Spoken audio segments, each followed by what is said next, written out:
Bismillahirrahmanirrahim. Assalamualaikum warahmatullahi wabarakatuh. Sahabat permuslim yang dirahmati Allah, jumpa lagi di channel yang sama. Semoga Allah Subhanahu wa Ta'ala senantiasa melindungi kita semua. Allah Subhanahu wa Ta'ala berfirman di dalam Quran surat Al-Hujurat ayat 13, sesungguhnya yang paling mulia di antara kamu adalah orang yang paling bertakwa. Semua manusia berawal dari Allah Subhanahu wa Ta'ala dan akan kembali kepadanya. Ayat inilah yang melandasi peniadaan tentang kemuliaan semu berdasarkan ras, jenis kelamin, keturunan, harta, tahta, jabatan, dan lain-lainnya.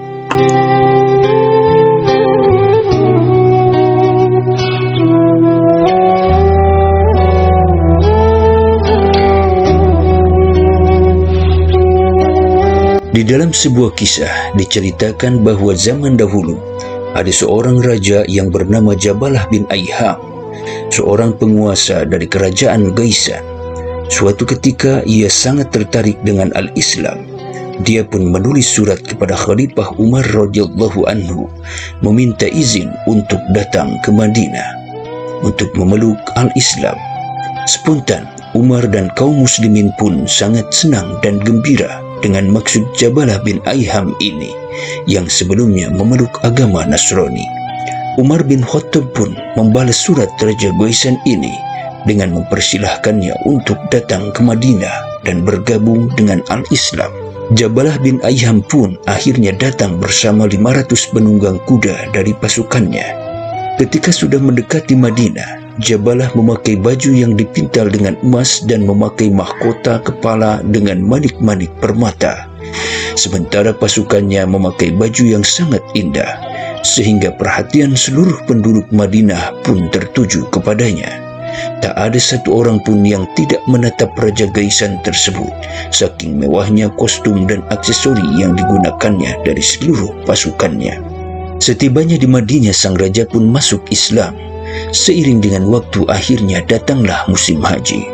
Pada musim haji kali ini, Umar melaksanakan haji, demikian pula dengan Jabalah.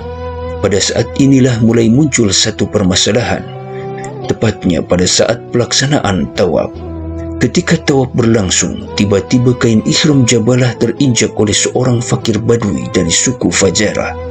Seketika itu pula, Jabalah langsung marah dan langsung menampar si fakir tersebut hingga hidungnya terluka. Si fakir pun marah tetapi tidak dapat melakukan apapun. Ia hanya bisa mengadukan masalah tersebut kepada Umar bin Khattab, sang khalifah yang sangat adil dan bijaksana. Akhirnya Umar pun memanggil Jabalah dan menanyakan permasalahan yang telah terjadi. Umar bertanya, "Wahai Jabalah, benarkah engkau telah menampar seorang fakir ini? Apa yang menyebabkan kamu menampar saudaramu seiman ketika tawaf sampai-sampai hidungnya terluka?" Jabalah pun menjawab, "Wahai Amirul Mukminin, dia telah berlaku tidak sopan dengan menginjak kain ihramku. Andaikan bukan karena menghormati Ka'bah, niscaya akan kupenggal kepalanya." Umar berkata kembali, "Wahai Jabalah, sekarang kamu sudah mengakui kesalahannya. Dan karena sebab kamu telah menjadi seorang muslim, maka ada dua pilihan untukmu, wahai Jabalah," kata Umar. "Pertama, kamu harus membayar denda kepadanya yang membuat dia merelakan kesalahanmu. Atau yang kedua, kamu harus dikisos dan wajahmu akan ditampar seperti ketika kamu menampar wajahnya." Jabalah berkata, "Wahai Amirul Mukminin, bagaimana mungkin aku akan dikisos? Aku ini seorang raja dan dia seorang yang fakir." Umar berkata, "Wahai Jabalah, sesungguhnya dalam ajaran Islam semua manusia sama di mata Allah. Tidak ada yang membedakan status kamu dan status dia. Yang membedakan hanyalah ketakwaan di antara kamu."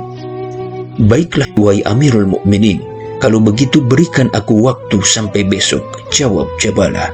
Tetapi apa yang terjadi? Pada malam harinya, Jabalah dan beberapa tentaranya keluar dari Mekah. Dia menuju ke Konstantinopel dan kembali murtad dengan memeluk agama Nasrani kembali. Sahabat permuslim yang dirahmati Allah, dari kisah di atas kita bisa memetik hikmah bahwasanya sikap sombong itu sangat berbahaya dalam kehidupan dan bisa membutakan mata hati kita. Tidak sedikit orang yang sombong karena penampilan. Mereka yang membanggakan penampilannya sehingga dibutakan mata hatinya dan mengira dirinya lebih baik dari siapapun. Padahal Islam sangat mengagungkan semangat egalitarianisme, yaitu semangat kesamaan derajat. Islam agama yang sangat teguh mempertahankan penegakan kesamaan derajat.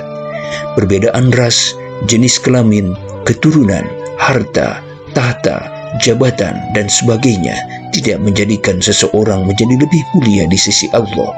Yang membedakan manusia satu dengan yang lainnya hanyalah ketakwaannya. Firman Allah Subhanahu wa taala di dalam Quran surat Al-Hujurat ayat 13, A'udzu billahi minasyaitonir rajim. Inna akramakum 'indallahi atqakum. Innallaha 'alimun khabir. Sesungguhnya orang yang paling mulia di antara kamu di sisi Allah ialah orang yang paling takwa di antara kamu. Sesungguhnya Allah Maha mengetahui lagi Maha mengenal. Demikian pula disebutkan di dalam hadis Rasulullah SAW dalam salah satu khutbahnya di hari Tashri.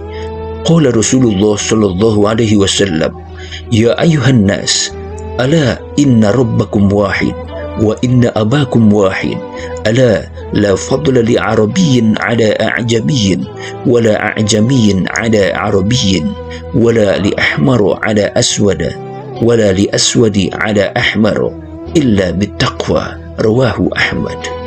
Rasulullah SAW bersabda, wahai manusia sekalian, ketahuilah bahawa Tuhan kalian satu, Bapa kalian juga satu. Ketahuilah tidak ada keutamaan dari orang Arab terhadap non-Arab, dan juga tidak ada keutamaan orang non-Arab dari orang Arab kecuali ketakwaannya. Hadis riwayat Imam Ahmad. Sahabat permuslim yang dirahmati Allah, demikianlah semangat egalitarianisme yang senantiasa dijunjung tinggi oleh ajaran al-Islam. Wallahu a'lam bis-shawab. Billahi taufiq wal hidayah. Wassalamualaikum warahmatullahi wabarakatuh.